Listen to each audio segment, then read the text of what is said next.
Welcome to the Pittsburgh Dish. I'm your host, Doug Howman. Have you ever met someone new that's just instantly fascinating? That's how I feel about social media and podcast creator Jia Ji. We talk about growing up Chinese American in the local region, food, and of course the secret and not so secret menus and deals at Asian restaurants, and so much more.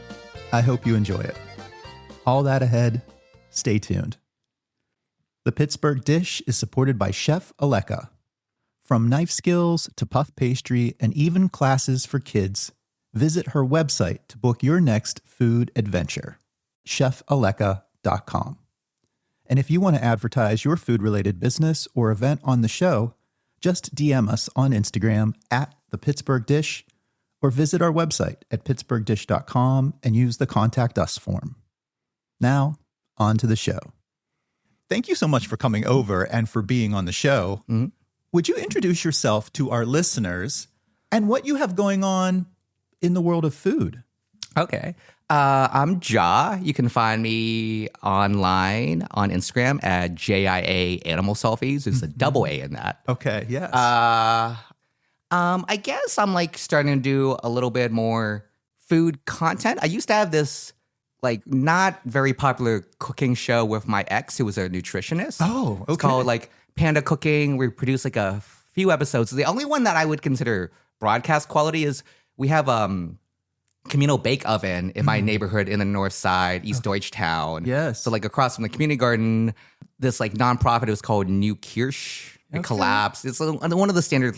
They took an abandoned church and did something with it. Okay. But they only lasted a few years. But they did build this thing that's still being maintained vaguely in the neighborhood that we're doing our own kind of like revamp on it. And we filmed like a really nice episode there about how to stoke a fire to over 1,000 degrees and then fast-fired pizza. And then I like the history of it. And I've actually been to Italy where this happens, where you have a communal hearth. Mm-hmm. And then everyone kind of like bakes there. You all stoke the fire together. It's a communal because it's actually really difficult to stoke a fire over 1,000 degrees. Yes, so the whole village comes to the bakery. We had programming for kids when it first launched, and I did lead the programming for a couple. And like the amount of kids who were like kind of messing around and just like, guys, it's over 1,000 degrees. Yes. So this one kid, little dangerous. This one kid actually wrote his college essay about how he kind of messed around and accidentally burned himself. He has a permanent burn mark. Oh my But goodness. he considers it a treasured memory. Wow. And that essay got him into a pretty good school. Can somebody still find this episode like on a YouTube or something? Yeah. It's on my personal YouTube. I think it's just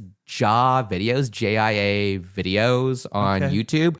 It's called the Tripoli Street Bakeyard. Okay. It's on Tripoli Street. I can get you a squeezy if you want. Maybe. I don't think I'm that fidgety. No, let's hold for a second. Okay. Is it like an Asian bakery? Yeah. Kind of look like I'm so bad at reading characters nowadays. Yeah, it smells like a Chinese bakery. I just gave Ja a kind of squeezy toy, so... Yeah. So the place of production is Zhejiang province. It is from the People's Republic. I am mainland Chinese. You are. So more background about me. Okay, so...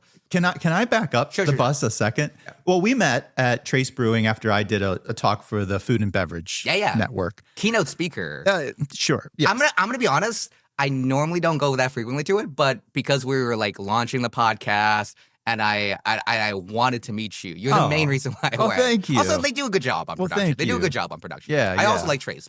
Yeah. It's a great space. Yeah. And we had good food from Chef Jackie Page that day. But you and I just got to talking about food and all the things you're into. And you also, I would call you a bit of a promoter as well. So like the new thing that I was getting into, like we also have edify.com. It comes from that E. Cummings poem, Man Unkind. So like electrons deify every razor blade into a mountain range, if I'm getting it correctly. My goodness. So it's just like this thing where like we're doing, honestly, a lot of free promos, like for Pittsburgh Vegan Restaurant Week. That just wrapped up. Which people don't know. It's sponsored by Humane Action Pittsburgh or Pennsylvania. Mm-hmm. They're just like an NGO, a nonprofit in the area that is ethically into veganism. Yes. Because people think, it must be a spinoff of Pittsburgh Restaurant. No. Not at all. Pittsburgh Restaurant Week is its own thing. Is its own like like nationwide and it's like corporate and stuff. Like this is very grassroots. This is just like a local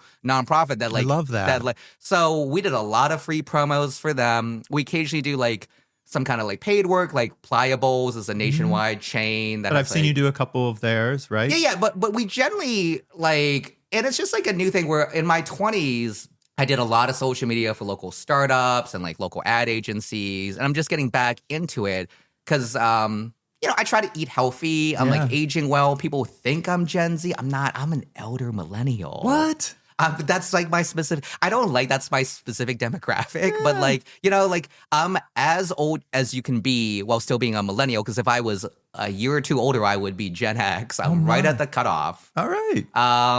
Well, it's also funny that you did social media so long ago when it was so sort of groundbreaking and new. And now you're coming back into it and it's really changed. I'm like coming out of retirement. Like I am also associated with the Pittsburgh PodCamp conference back in the day.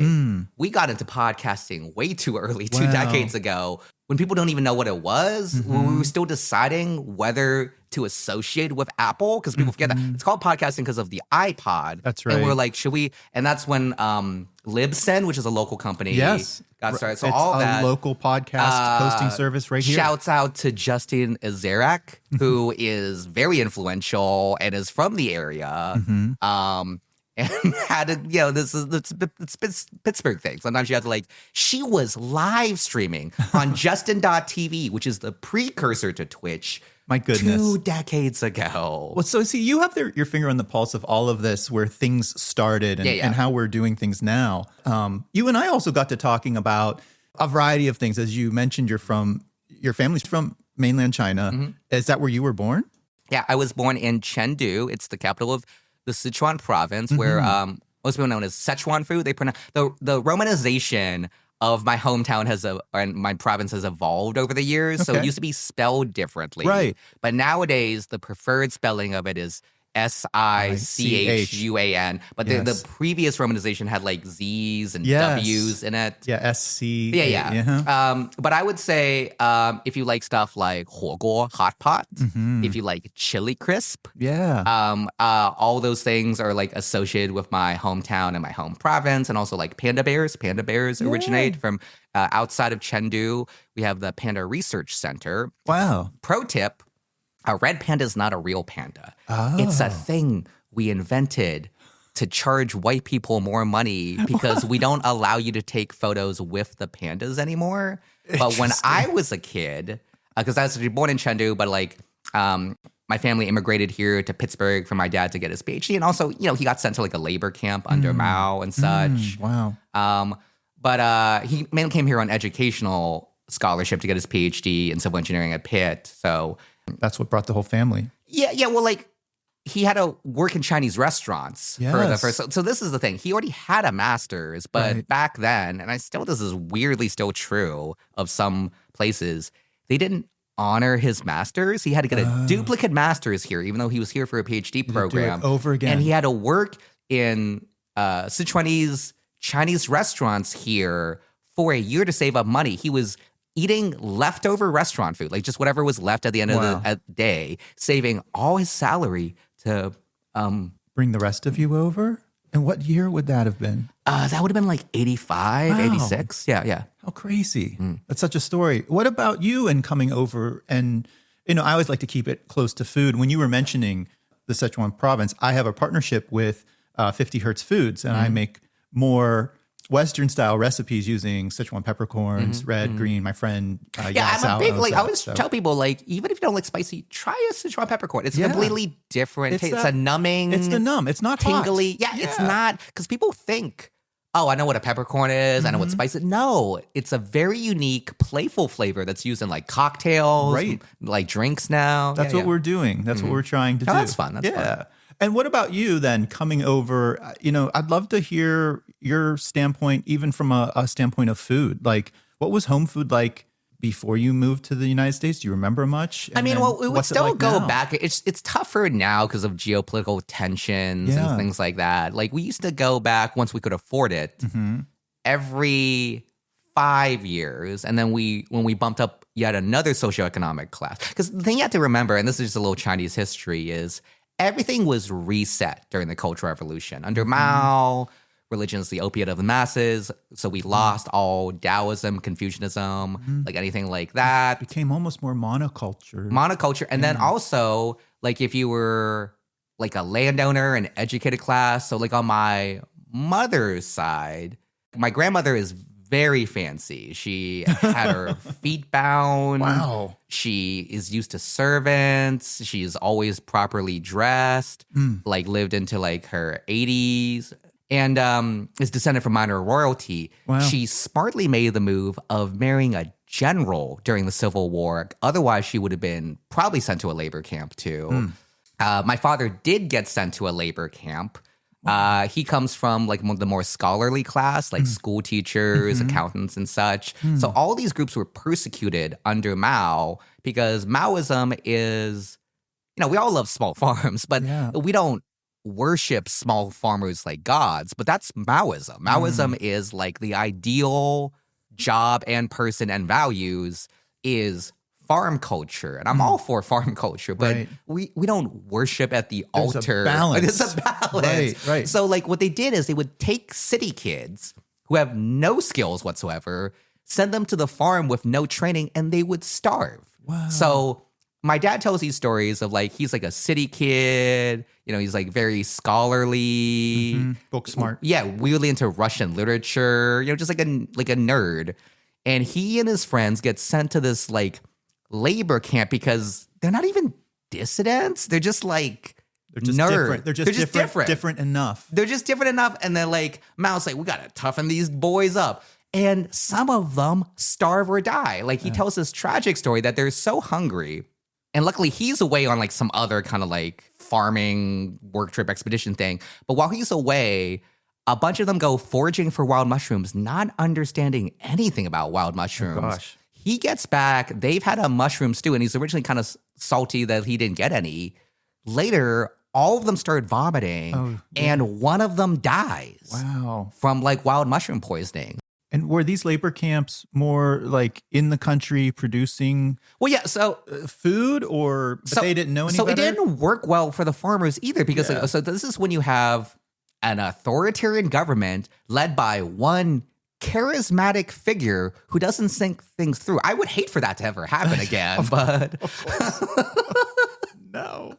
Mao would just have these grand initiatives like we're gonna increase iron quotas, and he doesn't really care how, and you get all these bonuses and punishments if you don't meet quotas. So people just started melting down their pots and pans to meet iron quotas. So on the farming side, he promised the farmers free labor, but you're getting free uneducated labor. Completely unskilled labor. Completely unskilled. And then if you don't want these kids to starve, you're giving them your food. Yeah. So you really not working out. You've reduced the efficiency of production, and you have all these spoiled city kids who like, okay, so some of the farmers just let the kids die. Some of them just literally shared their meager rations with them. So like it's a bad situation all around. Nobody benefited. No one benefited. Yeah. All right, I'm going to fast forward us. You come to the States. How old are you? I come around age 3. Okay. All right. So are most of your thoughts growing up here in the Pittsburgh area then? Yeah. I actually, so by that time, I guess when I first came, these are like very early memories. We were in the city, and I think we like lived around like what's now the Montessori school. Okay. But then very quickly, like my dad graduated from his PhD, like he defended his dissertation, and then his first like job was in Canonsburg prior to the tech park. So this is the mid to late 80s in Canonsburg. We are literally the only Asian family in Canonsburg, and people don't know what to make of us. Yes. So they're not racist because they don't know how to be racist. They literally have not had any exposure. It's like you're from another planet. Yeah.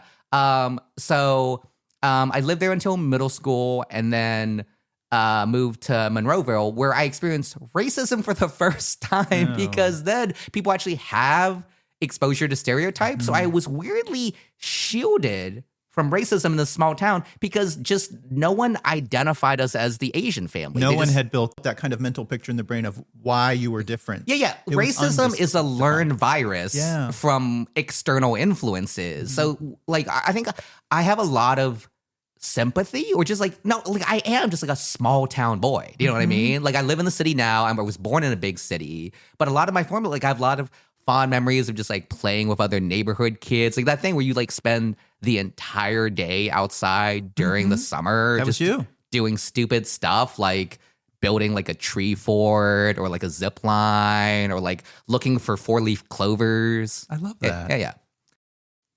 Hi, this is Jia Ji of JIA Animal Selfies on Instagram, and you're listening to the Pittsburgh Dish.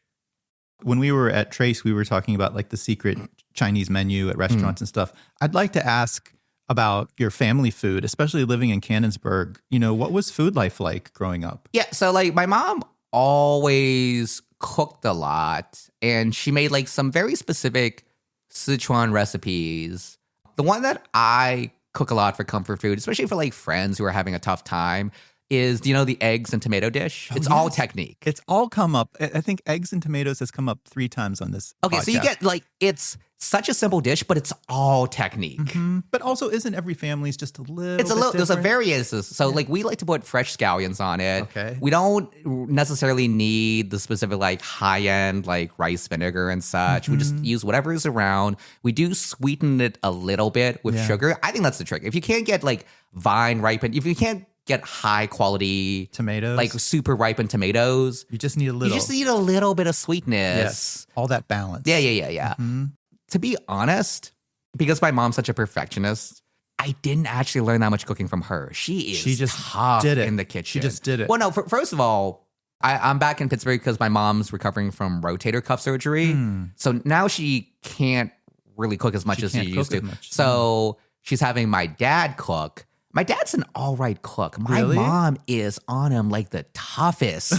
like that kind of thing where you just curse out your sous chef for like being slightly inaccurate with like cutting. Like She's like a yes chef. She's the bear at home. yeah. And like she is not pleasant to learn. What it is just like the cultural difference. When my dad comes from like more the scholarly class and she's hates to admit it, but she's descended from minor royalty. So that thing where like, oh, your manservant is slightly inaccurate cutting the veggies. He doesn't have the skills. Well, so a lot of my technique I learned from like my grandma, honestly, like traveling around. I mix in a lot of fusion because I'm also fluent in Spanish. I spent a lot of time in like Mexico, Spain. I worked in Mexican kitchens when I was at Stanford on the West Coast. So, And do you like to cook? I do. I don't have as much time to do it anymore. I do it when I'm traveling. 1, to learn local regional cuisine. 2, to justify why you should host me. Like that thing where like, you know, that thing where you like catch up with friends and like they host you, but you don't want to be ungracious. So, you know, you bring like a little host gift. I do have some gifts to celebrate you. Congratulations on 100 episodes. Thank you. Big achievement. You have a huge bag here, and I'm not sure what you're going to pull out of it. I know. We can do that right after this, but you know, it's a big achievement. Again, you should just, you know, drop a PO box and let people just send you I guess. gifts, money, whatever. Money's fine. Bribes. You can support the show through our website. Exactly. And you want to start your own podcast. Yeah. So we're kind of going all over the place, we're but going all over. let's talk about your podcast coming up. Okay. So it's coming up soon. We're producing it out of the Pearl Arts Dance and Recording Studios. So if you don't know, Stacy Pearl and DJ Soy Sauce are like a lovely couple that have a new space out of Braddock that has a professional recording studio. Amazing. So they'll be helping produce our podcast. We might also shoot video.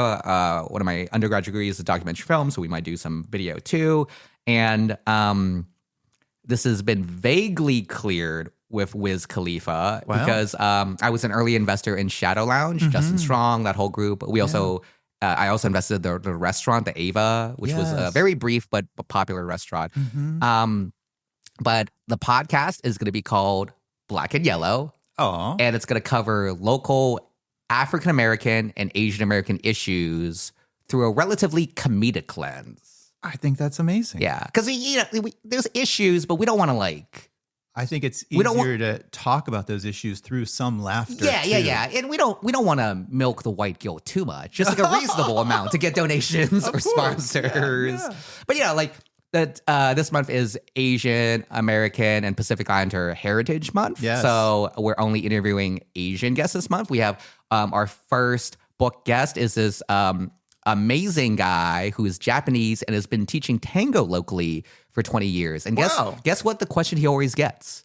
Please. Why are you this Japanese guy teaching? Why aren't you Argentinian? Do you know what I mean? It's the most common, and everyone is kind of embarrassed to ask, but it's the most logical question. Yes, what is the story of this guy? Right, why are you in Pittsburgh? Yes. Why are you the main? He is the main tango teacher. He leads the scene.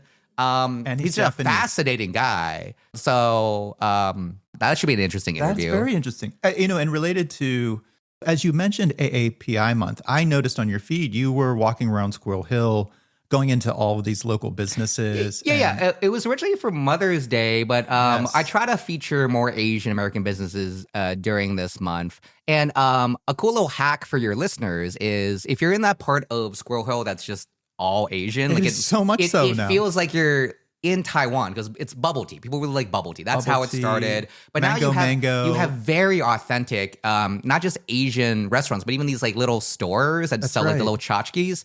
What you want to do is you find the ad that is just no English, but there's like a QR code. Yes. Scan it. Download that app, immediately switch the language to English. Now you have the same vouchers and promos as like DoorDash and Uber Eats like 5 to 10 years ago when they were giving out like the nice deals. Wow. Because these new delivery app companies coming in, they realize they don't actually need the non-Asian market They can yet. just service the Asian market. So the amount of value you get is crazy. Yes. And it also allows you to order off menu. So the menu items that you would only have access to if you have at least one Mandarin speaker at your table. Yes. Or just like know the owners, you have access to through those apps.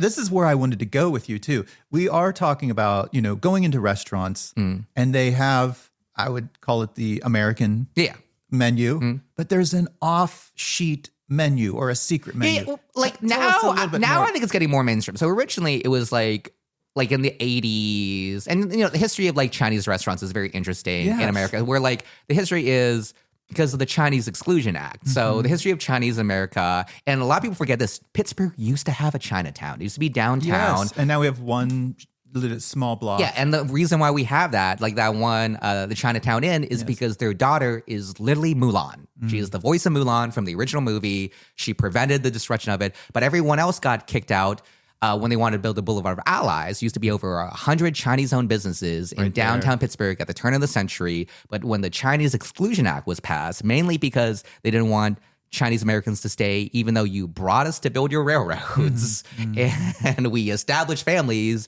you kicked us out. And then because of that, Chinese restaurants became the way to like stay in the country and like bring relatives and such, because there was like a very specific thing where like we were only allowed to own restaurants and like launch these like things that you associate with Chinese Americans. Yes. But nowadays, so Chinese restaurants like everywhere. As palates have evolved, we've taken like the secret hidden menu that used to be just for like other Chinese or like just the family menu. That used to be like the red menu. Yeah. It was the one, and like some places they don't even have the printed menu. You would just have to know the items off the top of your head, or just like catch up with them in your hometown dialect to like request certain items. Now those are becoming not quite mainstream, but made available, more known. Yeah, to like people with like progressive palates, but they are very uncompromising. They're like the dishes that have like pig's blood in them. This is it. Duck tongue, 1,000-year-old eggs. These are, again, you can try these, but I would say these are for adventurous eaters. You're hitting what I wanted to ask, which was about ingredients. Yeah. So you've mentioned a few of those. What about flavor? Are we talking about high spice? Okay. So mala? So mala literally means like ma means like insane, and la means spicy. So what it is, it's the combination of Sichuan peppercorn. Yes, the numbing that we talked about basically, the earlier. numbing allows you to push your spice threshold higher. The trick is, before doing like traditional mala huoguo, like crazy spicy hot pot, is to coat your stomach with a lining. So like I would say almond milk or like soy milk is the most traditional, like dojang, like freshly made soy milk, Wow. which some local restaurants do have. Ask if they make it in-house and if it's freshly made. Wow. It will line your stomach. And then another trick is having a dipping sauce that is primarily sesame oil, because then that also coats your stomach. The oil and the soy coats your stomach and just makes it like easier to digest. That's the traditional way of like eating it. And a lot of people, they will not have no idea. They will not go into that with you because like the assumption is if you're ordering the authentic menu, someone at your table is explaining this. Right. But if you're just look this up on Wikipedia or ask your AI, they're not going to give you that context. And you're going to really enjoy the food, but pay for it the next day. Right. Yeah. Right. What about you personally? Are there a few places and or a few dishes that I would you go say, and seek out yeah, now? Chengdu Gourmet, Sichuan Gourmet. I know the owners. My family used to work for them. They're always highly recommended. Sichuan Spice? These are the newer ones. yeah. I don't know them as well. There's Okay. also this new place, like I think north of the city, that's a combination like hot pot place plus like other stuff, like Korean barbecue. Okay. I've heard good things about them. Again, any of these people can DM me at JIA Animal Selfies and I will do a review and check it out. Because like, again, I don't know the new owners. I know the old school people who've like been around forever. And so that's who I tend to recommend by default. Also, my parents used to work for them. And like, there's this new place, and I wish I knew. Okay, it's the one that actually has Chinese characters in their name on Google Maps. It's like near the other places that you saw on my feed. They are, I think, are the only current place in Pittsburgh that has what's known as dry hot pot. I have heard about this. Okay, so you know conceptually what this is. I This know is, conceptually. You're using the spices from hot pot, but you just subtract the liquid. So it's like it takes less time and Yes. transport's easier. This is a thing that emerged after my family left China. And it's, I think it's going to be the globalization of hot pot. Because the issue with next new hot pot thing. is you need all this equipment. You need like the burners and like sometimes the vent fan. Like it's like Yes. Korean barbecue. You need all this stuff. Right at the While table. dry hot pot gets you the flavors without having to invest in all this equipment. So I wish I knew the name of it off the top of my head, but if you just search for like dry hot pot Pittsburgh, it's going to be the only result. They're the only restaurant that currently does it. I had it. I ordered the one that was like intestine. Like I ordered like the most challenging one. They did a relatively authentic version of it. I do approve of it. Well, we need to look this up. Hold on a second. Okay, it is Little Corner Grill House.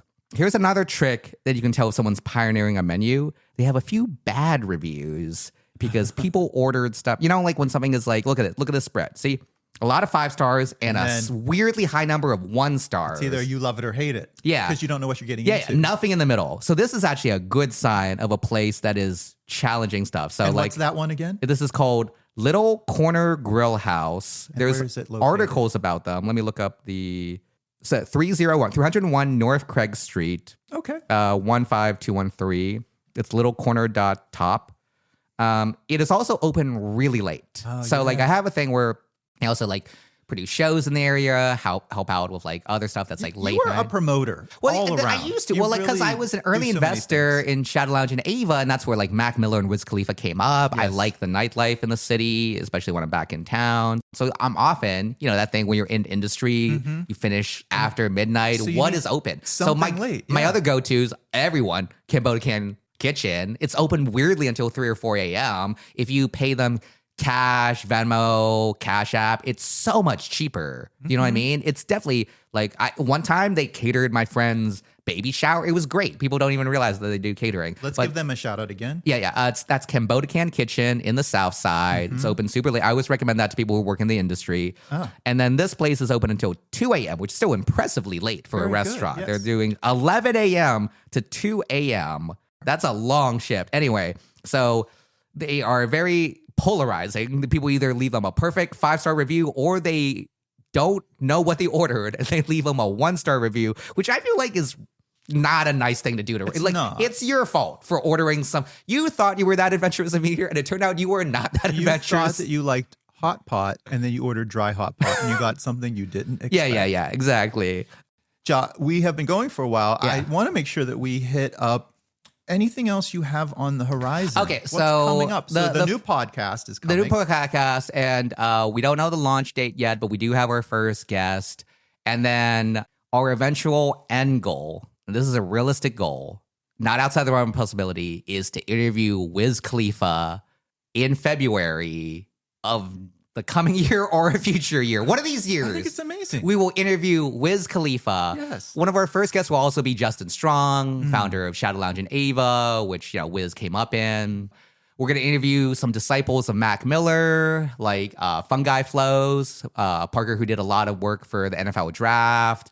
But I just want to clarify, you do not have to be Black or Asian to be on this podcast. We are favoring that for the initial guests. Sure. You're setting a tone. Yeah, and I might eventually have a co-host or when I'm traveling, another person might be interviewing. But generally, we are covering issues through that cultural lens because I think a lot of people underestimate the contributions of African American and Asian culture to the area, but they are very strong. Yes.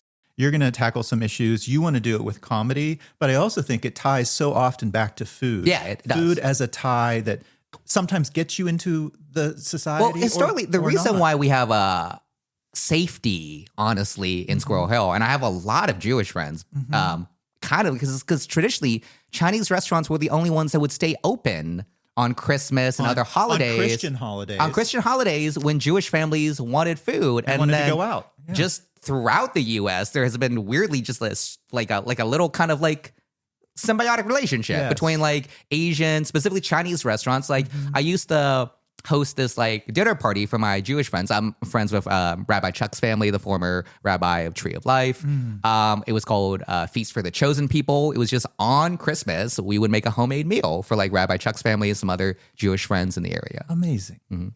Jia, is there anything else coming up? Final thing is we're doing a lot of stuff for Pride next month. We'll see you at Pride next month. Like some of the fun. Okay. So I am on the fundraising committee for Pride behind the scenes because of various issues with the current culture and the administration. We are facing a $250,000 budget shortfall. So because of that, hey guys, no Chapel Rowan or Billy Porter this year, but a lot of other great acts. And we're trying to encourage more local artists. You might not see Chapel Rowan, but you'll definitely see a local queen dressed as Chapel Rowan with almost as good of a show.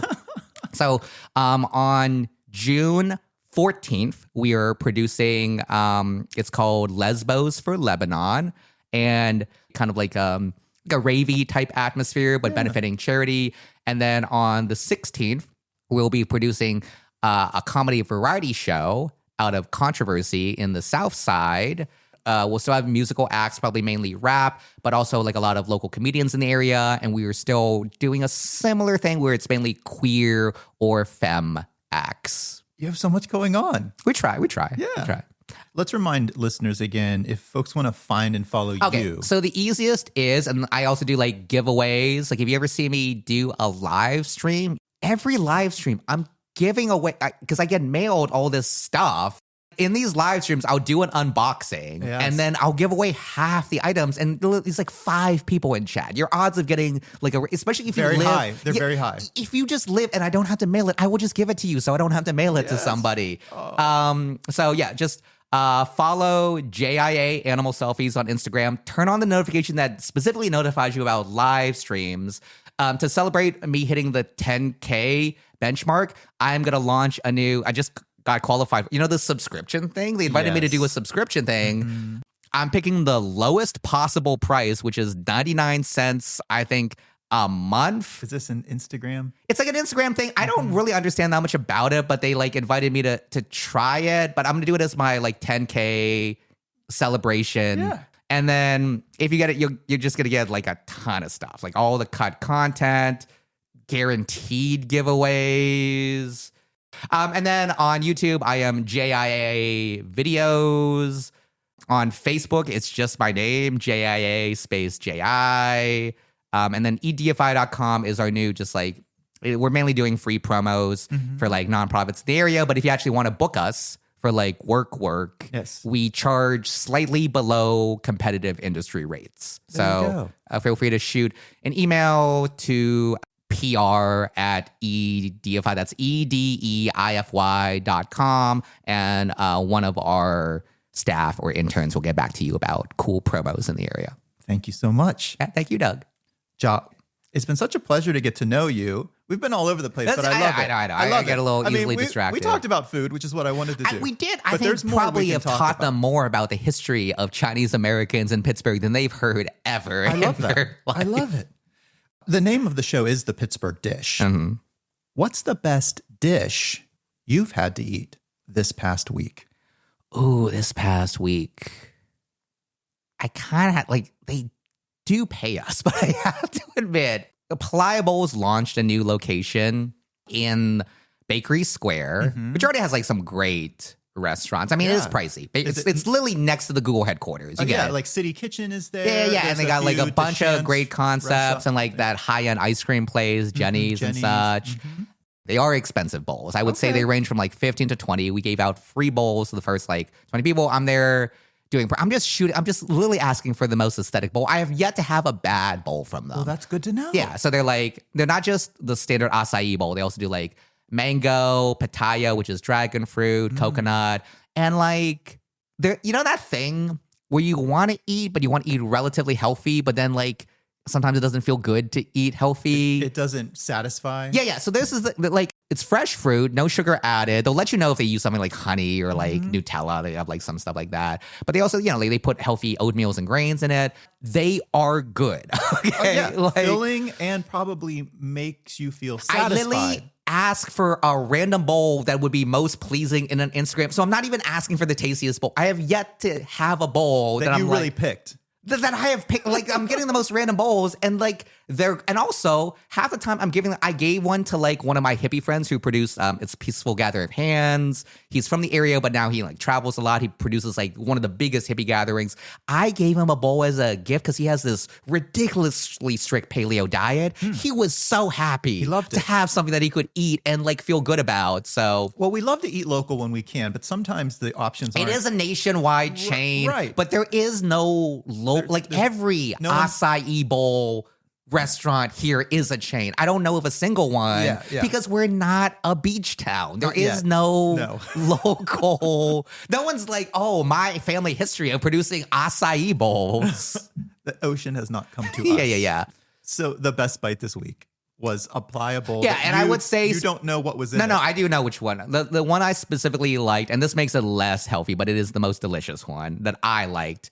It is mermaid season. This is the seasonal bowl. It is from now until June 15th. And it is the mermaid mood bowl. It is pitaya, which is the Thai word, I think, for dragon fruit. And it has a ton of antioxidants.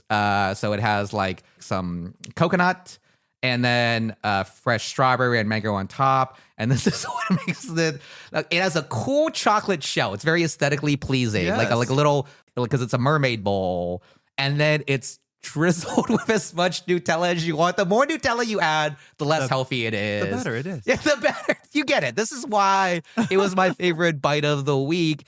So the base is very healthy, but like if you don't want to be that healthy, they'll put as much Nutella. That thing where they ask you how much cheese and you just never say stop. Right. You just keep going. If you mention my name, they will probably give you some kind of discount. Oh. Because again, these are all pricey. I'm just being honest. These are pricey bowls, but they're nice. Listeners, listen up. Only available until June 15th. Okay. Jia, thank you so much for spending time with me today. I appreciate this. This is a very, very fun interview. I enjoyed it. Thanks for being on the Pittsburgh Dish. Thank you. Bye-bye. If you enjoyed the show, we would love for you to become a monthly monetary supporter. Just click the link at the bottom of this show's description or visit our website at pittsburghdish.com and tap the support button. And if you want to follow my own food adventures, you can find me on social media at Doug Cooking. That's our show for this week.